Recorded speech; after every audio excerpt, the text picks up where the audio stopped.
Evet, şömineyi yapmış bulunuyoruz. Orada çift ateş yok, tek ateş var. Aynadan yansımadır. Karanlıktaki görüntüsü. Şöyle geldiğimiz zaman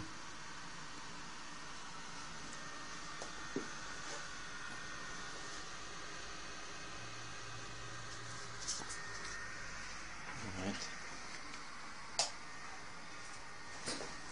Bu da ışıktaki görüntüsü.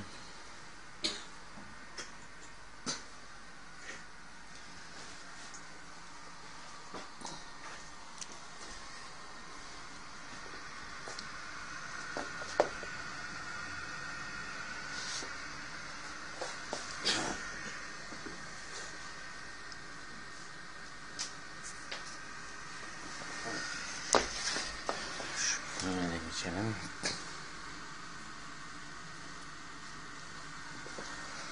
Buradan da bir görüntü alalım.